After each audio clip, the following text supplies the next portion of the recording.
It was my second week of college when my RA asked me for a favor. There was a girl on our floor who had moved in late. Her original roommate had dropped out days before the semester started, and since then she had been alone in that room at the end of the hallway. The RA said she hadn't really spoken to anyone yet. She was worried she was isolating herself. She asked if I could invite her to dinner with me and a few friends, just so she didn't feel completely invisible. I didn't think much of it. College was supposed to be about meeting new people anyway. So that evening, before heading to the dining hall, I walked down to her door and knocked. It opened almost instantly. The room behind her was dark except for a single desk lamp casting a yellow glow that stopped just short of the doorway. She stood there like she had been waiting on the other side of the door, hand already on the handle. I introduced myself. She smiled. Not nervously, not warmly, just widely. Too widely. Before I could say much else, she said my name. Not in a questioning way. Not like she was confirming it. She said it like she'd already practiced it. I figured the RA must have mentioned me. Or maybe she'd seen my name on the tag taped to my dorm door. That was normal. Nothing about that alone was strange. She grabbed her jacket without hesitation and stepped into the hallway with me. At dinner, she barely touched her food. She mostly just listened, or rather watched. Whenever I spoke, her attention sharpened in a way that made me aware of my own voice. She laughed at things that weren't jokes. If I leaned back in my chair, her eyes followed the movement like she was memorizing it. When my friend asked what her major was, she hesitated before answering. Then she mentioned the same one as mine. I didn't remember telling her that. But again, I told myself it wasn't impossible that she'd overheard it from someone. College campuses are small ecosystems. Information spreads casually. When we walked back to the dorm later that night, she stayed half a step behind me the entire time. When we reached her door, she thanked me, but not for inviting her. She thanked me for coming to get her. That phrasing stuck with me longer than it should have. Over the next few days, I started noticing her more often. Not because I was looking for her, because she kept appearing. If I stepped out to refill my water bottle, she was down the hall near the fountain. If I studied in the common room, she would eventually drift in and sit somewhere behind me. Not close enough to speak, just close enough to be there. It wasn't aggressive. It wasn't obvious. It was just consistent. One afternoon, I decided to walk to the campus bookstore to grab a notebook. I hadn't told anyone where I was going. It was spontaneous. While I stood in one of the aisles flipping through different options, I heard her voice beside me. Calm, casual, like we had planned to meet there. She commented on the price of the notebook in my hand and suggested I could find it cheaper online. I don't remember responding. I just remember feeling a strange drop in my stomach, like missing a step in the dark. After that, I started locking my door more carefully, even if I was just going to the shower at the end of the hall. I told myself I was being paranoid. College dorms are social environments. People wander, people overlap. Maybe she just didn't know how to interact normally. Then something small happened. Small enough that I almost convinced myself I imagined it. I came back from a late study session one night and noticed writing on my whiteboard that I didn't remember putting there. It was positioned neatly in the center. Don't forget Friday 8:30. Underneath it was a small smiley face. The problem was, I did have plans at 8:30 that Friday. A movie with some classmates. But I always kept reminders on my phone. I never used the whiteboard for that. It was mostly for random doodles or assignment deadlines. I stood there staring at it for a long time, trying to reconstruct whether I could have written it half asleep or absent-mindedly. Eventually, I erased it and told myself to calm down. Friday came. When I opened my door that evening to leave, she was already in the hallway. Not walking past, not unlocking her own door, just standing there. Her eyes dropped briefly to my shoes, then back to my face. There was a familiarity in her expression that unsettled me, like we shared something unspoken, something I wasn't aware of. I didn't stop to talk. I just nodded and kept walking. When I returned around midnight, the hallway was quiet. Too quiet in that late dorm kind of way where every sound feels amplified. My door was closed, but it wasn't fully latched. I was almost certain I had locked it. I pushed it open slowly and flipped on the light. Nothing looked destroyed. Nothing obvious was missing, but subtle things were off. My desk chair wasn't tucked in the way I always left it. My laptop was angled slightly differently. I sat down immediately and checked it. No open tabs, no moved files, but my browser history showed searches I hadn't made. My full name, my hometown, the name of my high school. I stared at the screen until the words blurred. That was the first night I didn't sleep properly. The next morning I spoke to the RA. I kept it measured, calm. I didn't accuse anyone directly. I just explained what had been happening. She looked concerned but hesitant. Without proof of someone entering my room, there wasn't much she could formally do. She advised me to keep documenting anything unusual. That night, I pushed a chair under my doorknob before going to bed. It felt dramatic, almost embarrassing, but it also made me feel safer. I lay there in the dark, staring at the faint outline of the ceiling, listening to the distant hum of dorm life settling down. Doors closing, showers running, laughter fading. Eventually, it went quiet. At some point, I drifted off. I woke to a sound that didn't belong. Soft, rhythmic, faint scraping noise. At first, I thought it was part of a dream, but then it came again.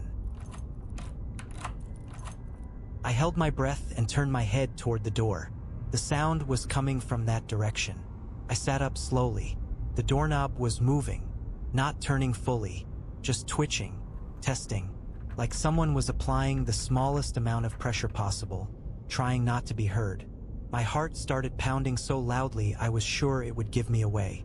Then I heard it, a whisper, my name, not loud, not urgent, just soft enough to slip under the door. I didn't answer.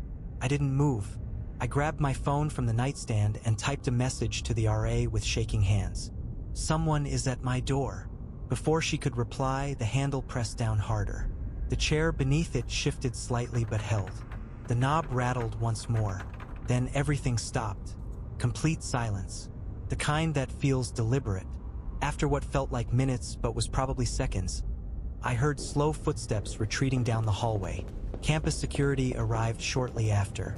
When I finally moved the chair and opened the door, the RA stood behind one of the officers.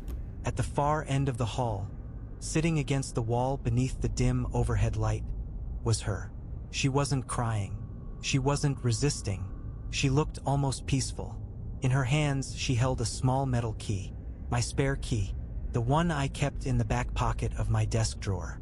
An officer asked her where she got it. She looked up at me with genuine confusion in her eyes, as if the question didn't make sense, as if the answer was obvious. Later, I learned that when they searched her room, they found a notebook. Inside were pages filled with information about me, my class schedule, the times I usually left the building, the shoes I rotated between, the names of my parents, even descriptions of conversations I didn't remember having with her. Security escorted her out of the building that night. I never saw her again. I moved to a different dorm 2 days later. New room, new hallway, different faces. For a while, I convinced myself it was over. But sometimes, late at night, when the building settles and the world goes quiet, I still think about the look on her face when they asked about the key. It wasn't defiance. It wasn't guilt. It was confusion. Like somewhere in her mind, there existed a version of reality where I had trusted her, where I had invited her in. And the most disturbing part of all is that for a split second when she looked at me like that, I almost questioned myself too.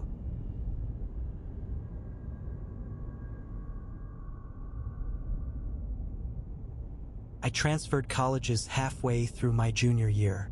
It wasn't dramatic. No scandal, no academic disaster. I just needed distance. A different city, a different campus. Somewhere no one knew me well enough to ask questions I didn't want to answer. The only housing available that late in the semester was an older dorm on the far edge of campus. It stood apart from the newer glass and steel buildings like something preserved from another decade. The bricks were darker, weather-stained. The windows narrow. Even during the day, it seemed to sit in its own shadow. It used to be an all-girls dorm in the 70s. At least that's what I'd been told while signing paperwork. The woman at the desk had smiled when she said it, as if that detail gave the place charm. By the time I carried my last box up to the 3rd floor, the charm had worn thin. My room was at the very end of a long, narrow hallway. The carpet was a muted brown that swallowed sound. The ceiling lights flickered in uneven intervals, humming softly. There were only 4 other rooms on my floor, and 2 of them were empty. Most evenings, the hallway felt less like student housing and more like an unused wing of a hospital. I didn't mind the isolation. I told myself I preferred it. The first few nights passed quietly. I unpacked, arranged my desk by the window, and stacked textbooks into neat columns I fully intended to keep organized. Outside, the campus lights cast a faint orange glow over the parking lot. Beyond that was a line of trees that swayed in the wind but never quite seemed alive. About a week after moving in, I was up late finishing a paper. It was nearly midnight. My desk lamp was the only light on, turning the rest of the room into shadow. That's when I felt it. Not heard it, felt it. A subtle shift in the air pressure. The faintest movement against the door behind me, like someone resting their palm flat against the wood. The metal handle gave a small, reluctant click. I lowered my headphones slowly. Silence filled the room. I turned in my chair and stared at the door. My eyes traced the edges of the frame, the thin strip of darkness beneath it. Nothing moved. After a minute, I stood and opened it. The hallway was empty. The lights hummed. The carpet stretched undisturbed in both directions. I stepped out and looked toward the stairwell at the far end, then back the other way. No footsteps, no doors closing, no voices. I convinced myself it was air pressure, an old building settling. Maybe someone downstairs had slammed a door.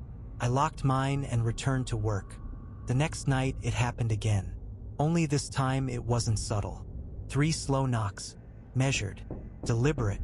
I was already in bed when it started. The digital clock on my phone read 2:17 a.m. I remember the exact time because the knocks seemed synchronized with the seconds ticking forward. I didn't move at first. 10 seconds passed. 3 more knocks. Same rhythm. My throat felt dry as I sat up. I swung my legs off the bed and crossed the room quietly, as if whoever was outside might hear me breathing. I looked through the peephole. The hallway was empty. The exit sign glowed red at the far end, casting a dull stain of color across the wall. Nothing shifted in the frame. No shadow crossed. I opened the door quickly. Still nothing.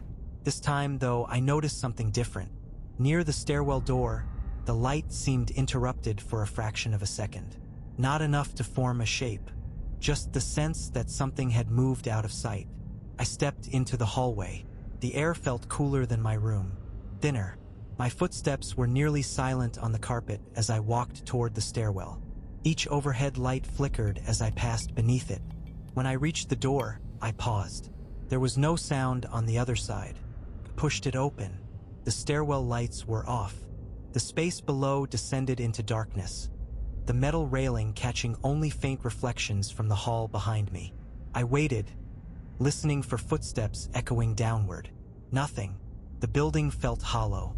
I shut the door and went back to my room. Sleep came eventually, but it was shallow.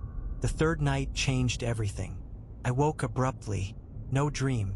No noise to mark the moment. Just awareness. The room was dark except for the faint light leaking around the curtains. I lay still, trying to understand what had pulled me from sleep.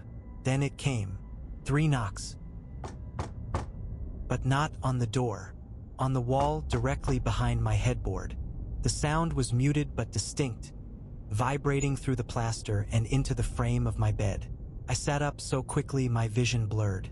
My bed was pressed against the wall, separating my room from the empty one next door. I had been told it was unoccupied, locked.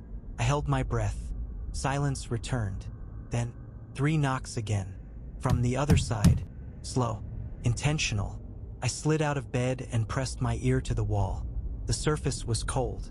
For several seconds, there was nothing. Then the knocking resumed. Not 3 this time. Rapid. Uneven. A series of strikes that sounded less like knocking and more like someone pounding from inside a confined space.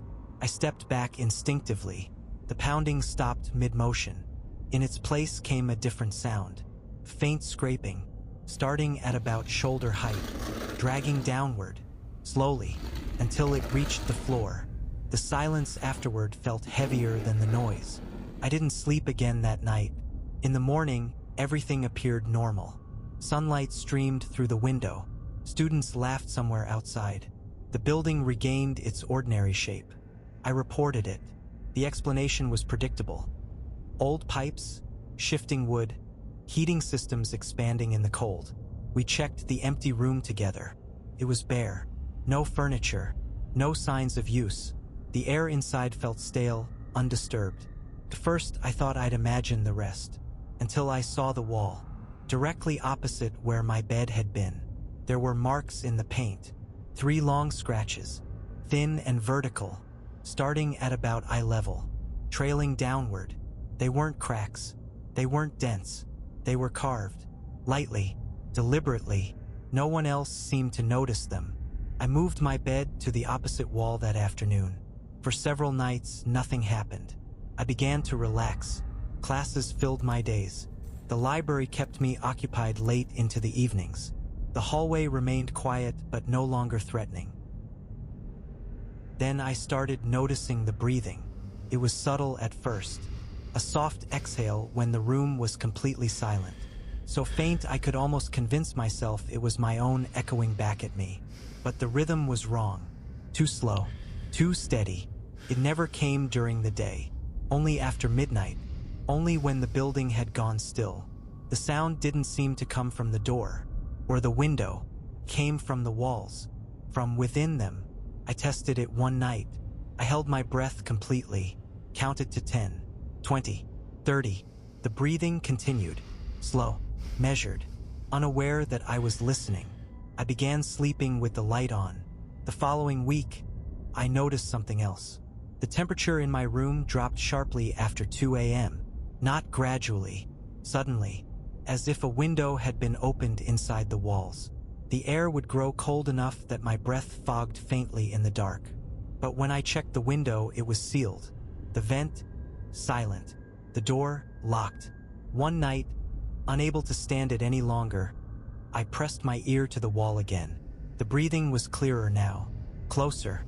There was a faint vibration beneath it, like someone shifting their weight inside a tight space. I don't know what possessed me, but I knocked 3 times. The sound felt small against the plaster. For a moment, nothing happened. Then, 3 knocks came back. Immediate, perfectly matched. My stomach dropped. The wall between us felt thinner than it had before. I didn't knock again. The breathing grew slightly heavier that night, almost pleased. After that, the activity escalated. Soft thuds inside the wall during the early hours. A dragging sound near the ceiling. Once, unmistakably, the faint outline of something pressing outward against the paint. Just enough to distort the surface before retreating. I stopped telling people. The explanations were always the same, and repeating the story made it feel unreal in a different way. Final exams approached. I counted the days until winter break. On the last night before leaving campus, I packed my suitcase and sat on the edge of my bed, waiting for morning. Around 3 a.m., the breathing began again, closer than ever. Then slowly, 3 knocks, not on the wall, on the side of my bed frame, directly beside my head. I didn't move. I didn't breathe. Another 3 knocks, lower this time, near the floor, as if whatever was inside had found a way around the wall. I stared into the darkness, unable to see anything but shapes. The breathing shifted position. It was no longer inside the wall. It was in the room.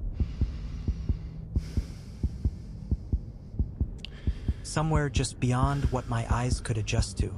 I stayed frozen until the first light of morning crept through the curtains. When I finally stood, the room looked unchanged, except for one thing. On the wall where my bed had originally been, beneath the old scratches, there were 3 new marks, lower than before, closer to the floor. I left that morning and never returned to that dorm. I finished the semester remotely. No one else ever reported anything unusual in that building. Sometimes, late at night in my new apartment, when everything is silent and the walls feel too close, I wake up to the sound of breathing, slow, steady, and always positioned exactly where my bed touches the wall.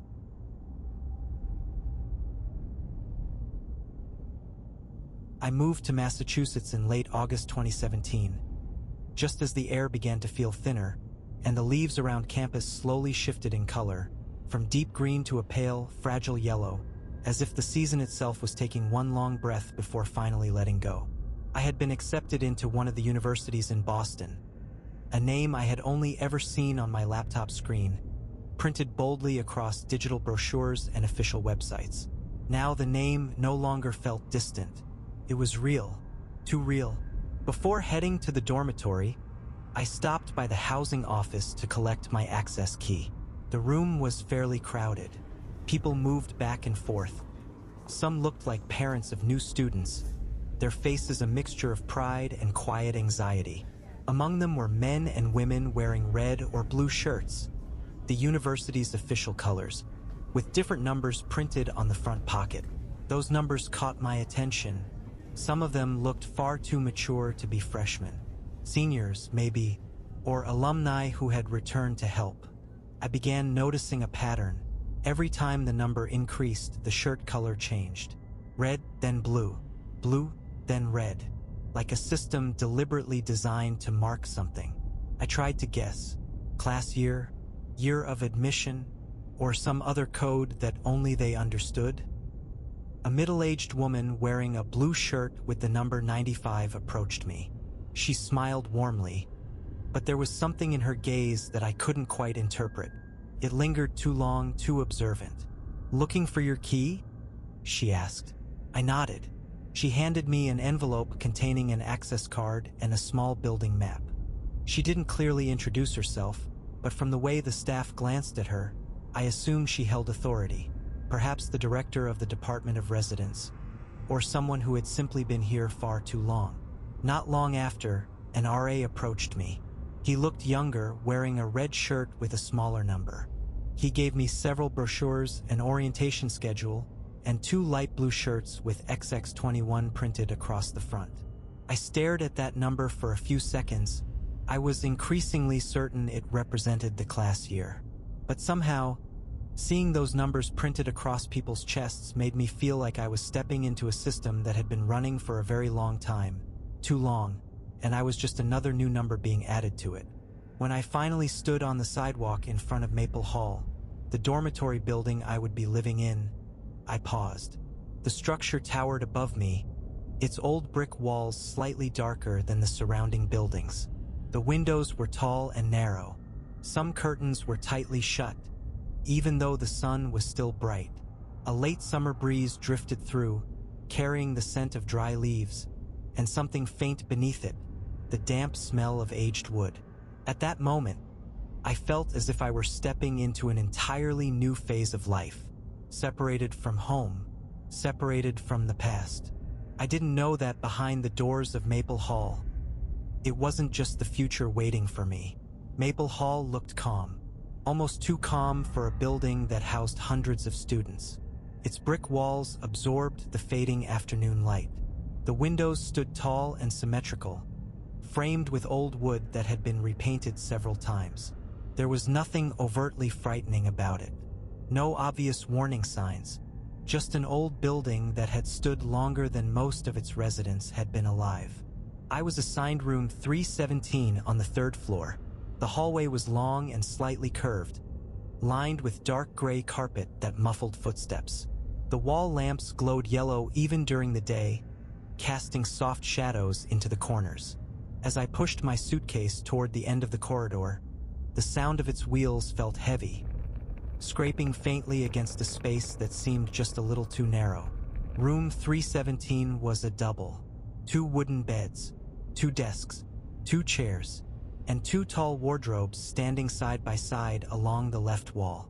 The window overlooked the backyard, where a large maple tree stretched its branches so close they nearly brushed the glass. I had arrived earlier than most students, so the room was empty.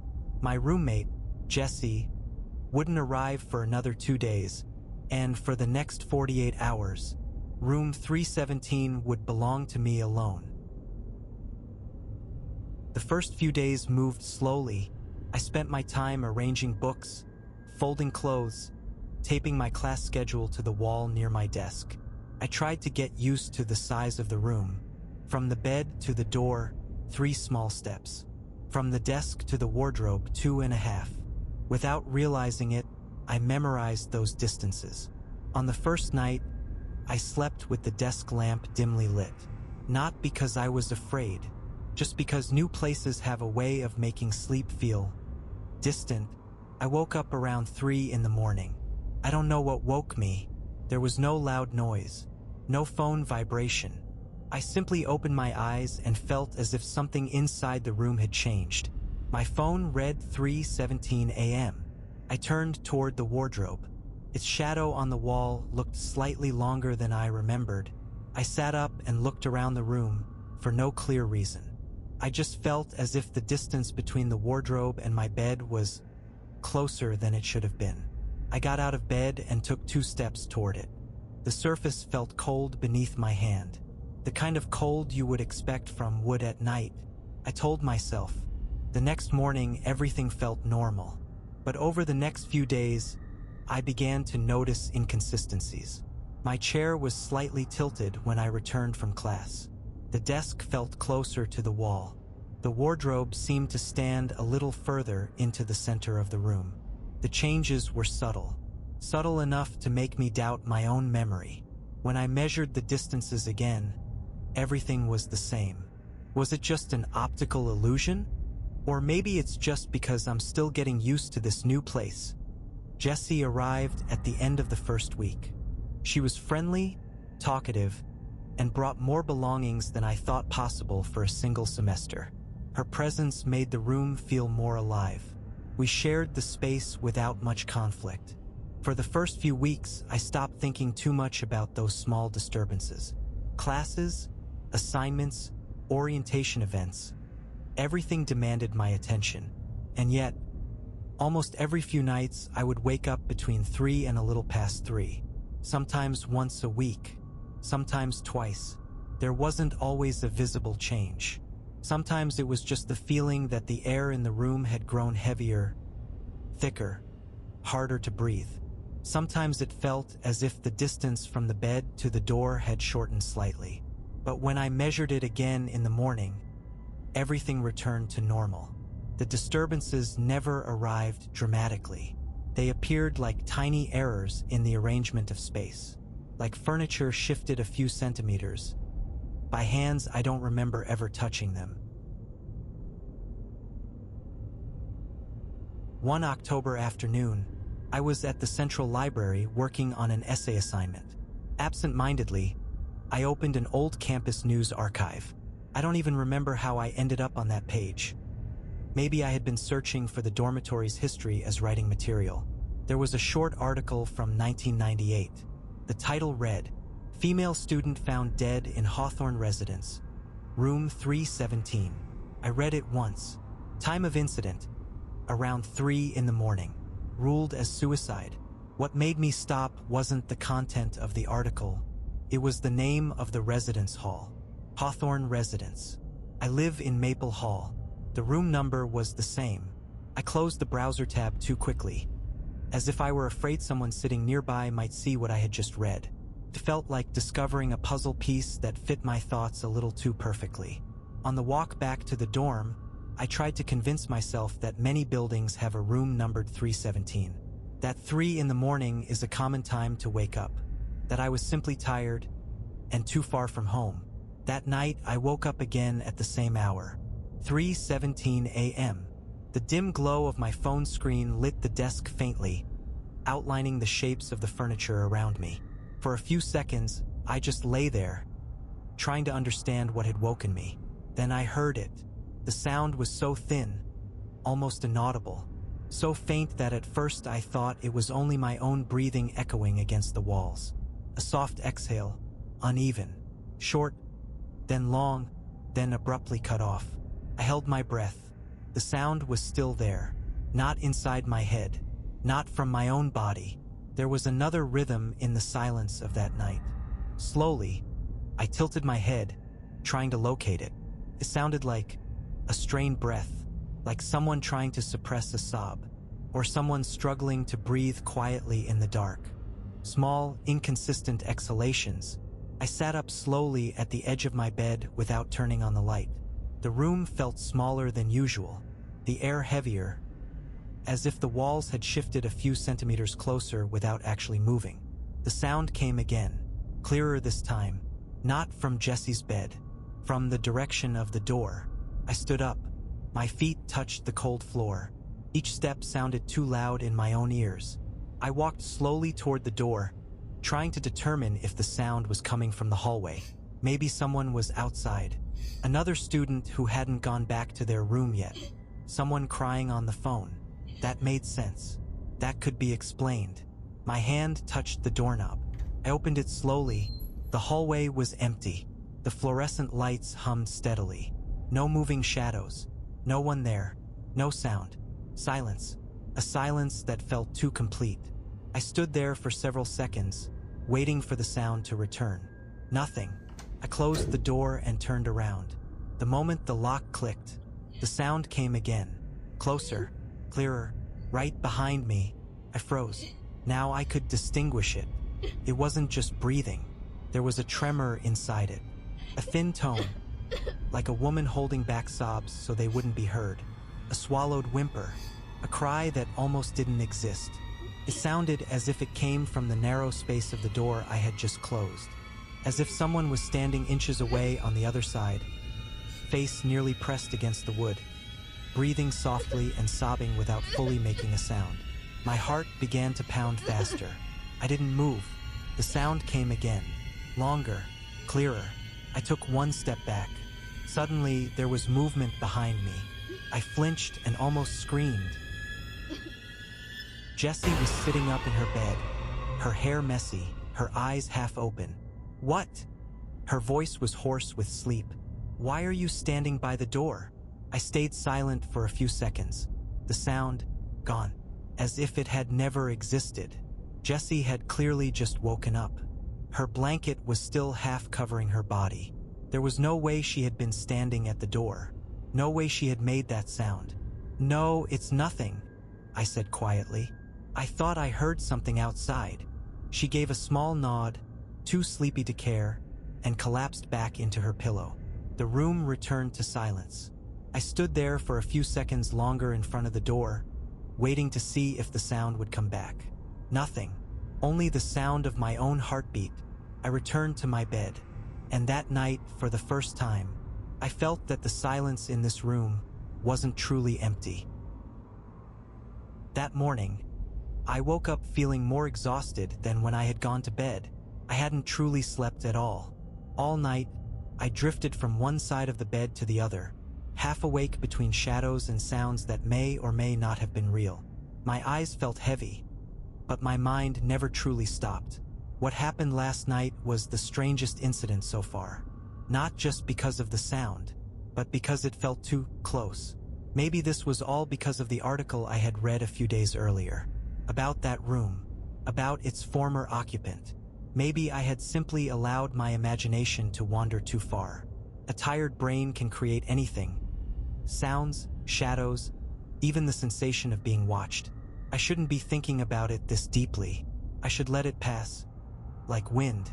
But there was a small part of me that knew what I heard last night wasn't just my mind playing tricks on me. The small disturbances continued in the following weeks. This time, the wardrobe sometimes felt slightly open, even though I was certain I had shut it tightly. The desk lamp flickered once before stabilizing again. One early morning, when I woke up before dawn, I had the strange sensation that the floor tilted slightly toward the window, even though when I stood, I didn't actually lose my balance. The changes spread thinly through the days, never large enough to make me panic, just enough to remind me something in this room was not entirely still. Time moved forward until early December. The first snow fell, covering the backyard in a thin white layer.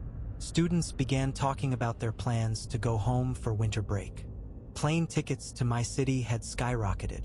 I decided to stay on campus. Jesse planned to go home for 2 weeks. A few days before the break, I passed through the ground floor lobby and noticed an old bulletin board I had rarely paid attention to before. It displayed photos of student activities from years ago. In the lower corner, there was a photo of the same building. Only the sign above the entrance read, Hawthorne Residence, 1996. I stood there for a long time. Maple Hall used to be called Hawthorne Residence, the exact same name from the article I had read. That afternoon felt unusually long. Almost everyone on the 3rd floor had already left. The hallway was quieter than usual. The sound of doors opening and closing, once constant, was nearly gone. I wandered aimlessly along the ground floor before heading back upstairs to my room. As the sun set, the building felt emptier. My footsteps echoed more sharply in the corridor. I stood for a few seconds in front of my door before going in. Inside, the room felt different, larger, or maybe just emptier, since Jessie had already packed some of her belongings to take home. I sat on the edge of my bed and allowed my mind to return to all the small incidents I had forced myself to ignore. The wardrobe that felt closer than it should have been. That old article. The name Hawthorne. The more I thought about it, the more everything seemed connected by a thin line I had never noticed before. A pattern quietly forming behind seemingly trivial things. The main light flickered once. Brief, sharp. I looked up. The light stabilized again, as if nothing had happened. I stood and walked to the switch, checking for anything loose. No cracking sound. No exposed wires. Everything looked normal. Too normal. When I sat down again, I heard it. A soft scraping sound. From the direction of the wardrobe. Not loud. Just enough to make the hairs on my neck rise. Like old wood shifting a fraction of an inch. Slowly, I turned. One of the wardrobe doors was open, a few centimeters. A thin black gap yawned between the panels. I was certain I had closed it tightly earlier that afternoon. Carefully, I stood up, my steps heavy, and pushed the door shut again. The hinges weren't stuck. No resistance.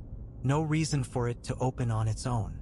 When I turned back toward my bed, the light flickered again. This time twice. Flick, flick. The room felt like it was shrinking. The walls seemed to move closer without a sound. The air thickened, harder to pull into my lungs.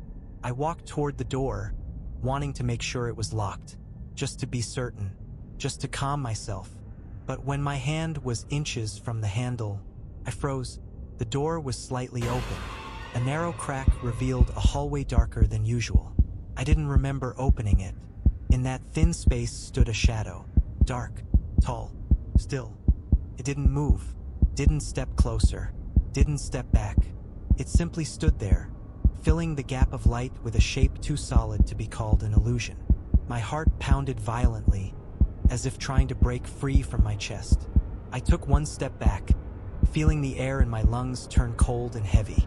The shadow was still there, unmoving, unbreathing. Then, I heard a voice, very soft. My name sounded like Jessie. I opened the door a little wider. Jessie stood at the threshold, her backpack already slung over her shoulder. She was slightly out of breath, as if she had been walking quickly. She said she had forgotten her laptop charger and only realized it in the lobby, so she came back for a moment before heading to the airport. The pale hallway light illuminated her face. The dark figure that had stood outside my door seconds earlier vanished completely, replaced by someone I fully recognized. Too real to misinterpret.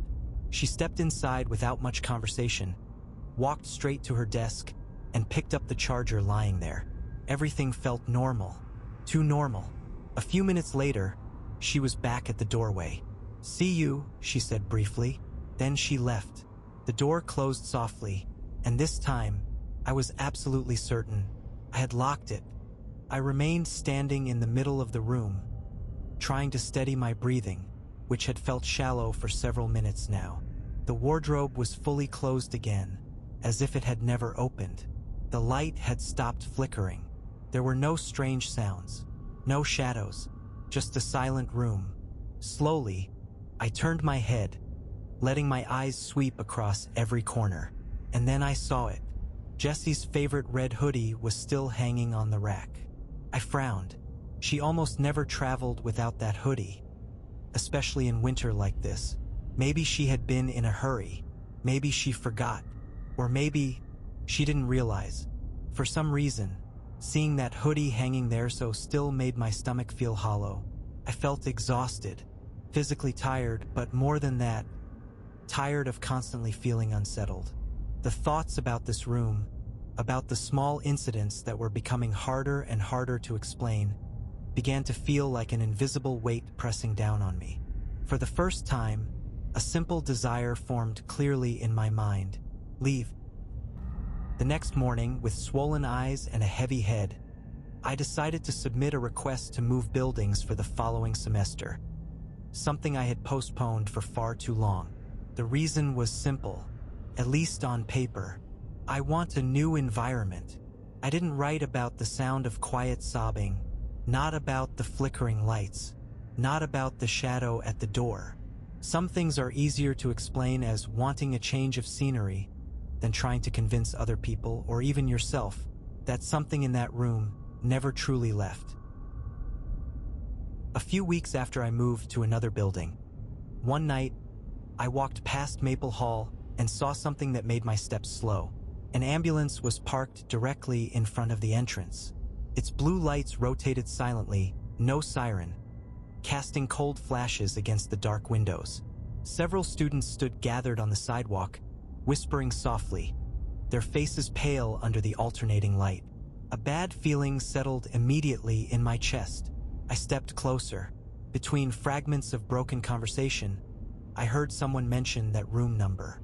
The new occupant had been found unresponsive around midnight. They said she had been struggling to sleep for days. They said she kept waking up at the same hour. 3 o'clock. My throat went dry. Moments later, the building doors opened. 2 paramedics came out, pushing a stretcher. The body on it was partially covered, the face not clearly visible. But something red caught my eye. A strip of red fabric among the folds of the emergency blanket. A red hoodie. I flinched. My mind leapt instantly to one name: Jessie. The blood drained from my face. For several seconds, I was absolutely certain it was her. Then I saw her. She was standing a few meters away from me, among the crowd, alive, whole, staring at the building with a tense expression. She looked just as surprised to see me. "Hey you," she said quietly. Only then did I learn she had moved rooms a few weeks ago too. She had never told me. She said she had briefly shared the room with the new occupant before requesting a transfer. "There was something off about her from the beginning," Jessie said in a lowered voice. "She kept waking up at 3. Sometimes she'd just stand in the middle of the room, not moving. I woke up once and saw her staring at the wardrobe. My heart began beating faster. She said the room felt smaller," Jessie continued. "Like the walls were moving closer." I swallowed. Every sentence felt too familiar. I tried to sound casual. "I didn't get a chance to tell you I moved either." She gave a short nod. Then, before I could stop myself, I mentioned that night. The night she came back before going to the airport. The night she stood at the doorway of our old room, saying she had forgotten her charger. I had wanted to tell her about my transfer then, but she seemed in a hurry. And somehow, after that, I completely forgot. Jessie frowned. "I never went back," she said. I gave a small, awkward laugh. "You came in for a second, grabbed your charger. Your hoodie was still there. I never went back," she repeated, firmer this time. She pulled out her phone and showed me her digital boarding pass history. The check-in time and ticket scan showed she was already at the airport. At the exact hour, I remembered her standing at our door. I stared at the screen for too long. The time was clear. The numbers couldn't be wrong. I felt as if I were lying to myself, as if there were two versions of that night, and only one of them was real. Quickly, I changed the subject. I told her I had panicked when I saw the victim being taken out wearing a red hoodie. I thought it was her. Jessie frowned again, this time almost amused. "Red hoodie?" she said. "I don't own a red hoodie. Never." The words felt like something dropping straight into my stomach. No, she must be mistaken. I saw it clearly. For days, weeks, months, a red hoodie with the number 96 printed boldly on the front. She wore it often on cold nights. I remember the texture. I remember how the color looked under the room's yellow light. Jessie stared at me, waiting for me to say something, but I didn't know what to say. Behind us, the ambulance doors shut. The blue lights continued spinning, casting cold reflections onto the walls of that old building. And for the first time, I wasn't sure which was more terrifying, what happened in that room, or my own memories. That night, I returned to my new room. I woke again before dawn. The room was dark, silent. I slowly sat up. The desk felt closer. I got out of bed and walked toward the door. First step, second step, third step. My fingertips were almost touching the handle. But this room had a different size. I stood there in the dark, trying to remember the real distance since the day I moved in. I wasn't sure anymore, not sure at all. And somewhere in the silence, I thought I heard a breath, short, then long, then cut off.